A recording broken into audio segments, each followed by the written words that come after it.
L'entrepôt du bricolage, des prix et des sourires.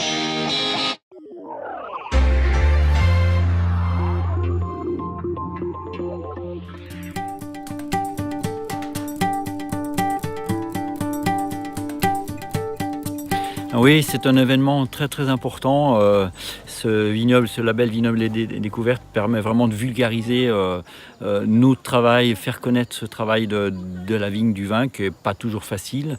Et quand on voit autant de dynamique grâce un petit peu à toutes les communes, à tous ceux qui sont fédérés autour là-dessus, oui, ça nous fait beaucoup de chaud au cœur et on se rend compte aujourd'hui que le vin a vraiment une image très sociale et une image qu'on veut encore arranger, développer et qui pour l'avenir est très intéressant, très espérant.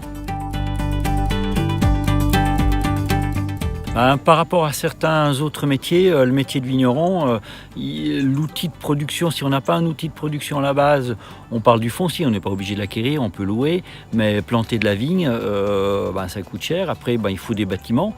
Derrière, il faut déjà du tracteur, du matériel quand même pour travailler les sols, pour pouvoir traiter ou quoi. Ça aussi, ça coûte cher.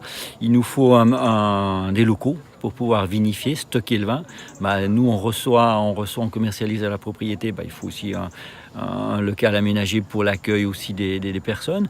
Et puis, ce qui est important aussi pour du vin de qualité, c'est d'avoir quand même un stockage. Donc, on a facilement une année de tampons en stock pour permettre au vin de s'épanouir et non pas aux clients de boire les vins rapidement ou de pouvoir les garder en fonction de chacun. Donc ça, et puis... pour tout cet argent donc ça c'est l'investissement et après en charge annuelle dans nos coteaux c'est pas comme dans le sud, il nous faut de la main d'œuvre, il faut être dans nos vignes, on a 7000 pieds à l'hectare, donc 7000 pieds, ces pieds tous les ans on va les travailler plusieurs fois, donc ça nécessite beaucoup de petites mains et de travail, donc on a des charges annuelles qui sont importantes, donc oui en termes de partenaires, les banques c'est incontournable, nos fournisseurs aussi c'est les partenaires pour pouvoir nous aider dans ce travail, comprendre tout le temps notre travail aussi.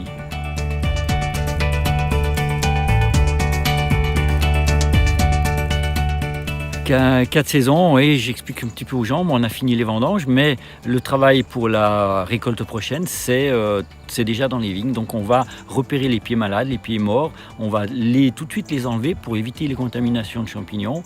On va arracher ces pieds et on voulait travailler les sols là avant l'hiver, les décompacter un petit peu, mais les sols étant tellement secs, on ne va pas les travailler, on va attendre, on va voir dans l'hiver, mais surtout d'ici un mois, dès qu'on aura un petit peu d'humidité, on va essayer de faire les trous pour pouvoir faire les remplacements.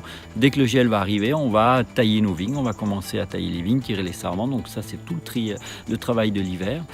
Pour qu'après, au printemps, on commence à attacher notre petite baguette.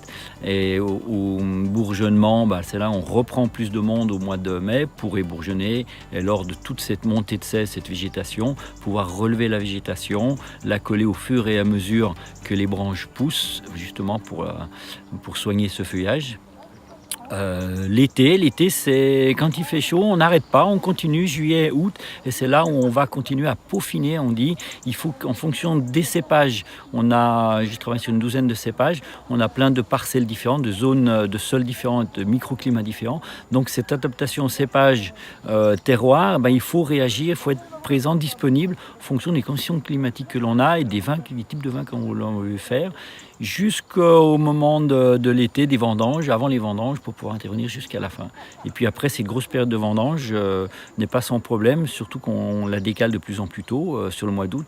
Trouver 20 personnes disponibles au mois d'août, cette année on a commencé au 24 août, pour vendanger, c'est pas simple. Septembre, on trouve un petit peu plus de monde.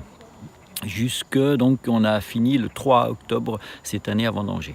Donc il y a la vendange extérieure et puis bien sûr après dès que le vin est dans la cave, tout ce qu'on appelle la vinification et l'élevage qui est capital, c'est l'optimisation du travail de la vigne qui se fait dans la cave. Mais comme cette année quand on a un raisin avec 0 grain de pourri, on n'a pas eu un seul grain abîmé, une parfaite qualité, faire du vin c'est réellement pour nous un plaisir avec très très peu d'intervention, hormis peut-être au début la maîtrise des températures où il faut être parfaitement équipé avec des systèmes de refroidissement des raisins, des jus quand ils arrivent.